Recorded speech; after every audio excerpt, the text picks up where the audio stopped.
Minista muviani wa Uthukumi kana leba muwandu Florence Bore niwaweta mwolooto wa Silikali wa kwendekethya kwikia Athukumi oonthe ma Silikali uungu wa Kandalasi umanitwe na wongeleku wa amuika aingi ala matena mawia. Bore niwaweta kwa ooyu mbee wa amuika Milioni 5 maina mawia musini wa Ilovi na nikyo kitumi Silikali ooyu yiendeeye useuvya mutalatala museo wa kumanthia amuika nthi syanza. Benjamin Mwaka ena mauvo.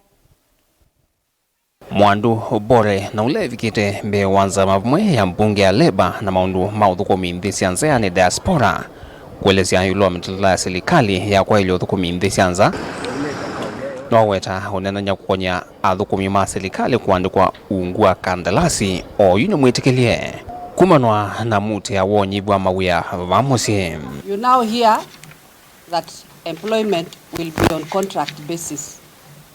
Those are some of the factors that are pushing us because of unemployment.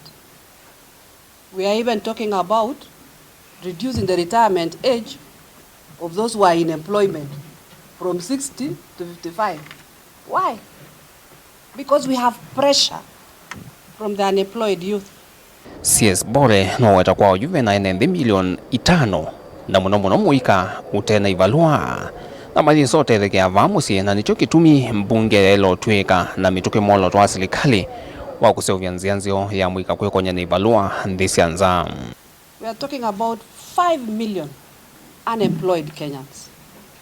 The 5 million unemployed Kenyans, we cannot create those jobs for them in this country.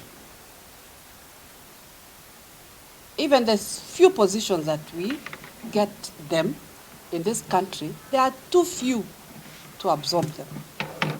It is a time bomb that we are waiting to explode. Niwaweta Silikali ya ooyu ni kasite muno kwikithya maundu ma Uthukumi wa nthi syanza ni malungalu pamwe na kukela ikundi ya undu mwana ngwatanio kwathakanyo ila sithitwo yitwa amuika mawiani nthi isu syanza. It is in this regime that we have established the Labor Migration Directorate. It has never been there. It came in the executive order of September last year. Just because we want to streamline labor migration.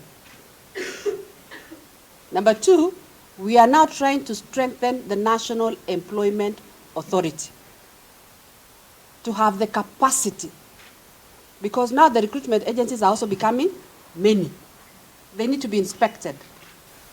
And the vetting committee has got a staff from the Ministry of Labor, Ministry of Interior, Foreign Affairs, AG's office, DCI,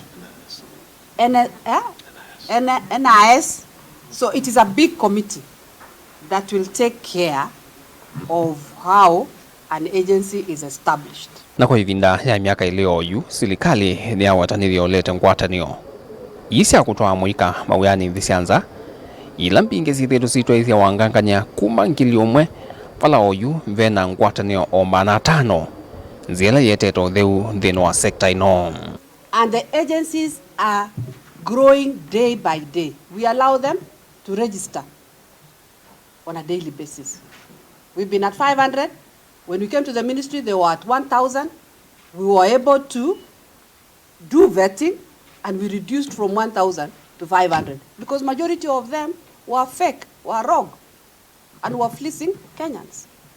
Because these private agencies, recruitment agencies, have been able to recruit anything and anybody to go to those countries without preparations, without, taking them through pre-departure training.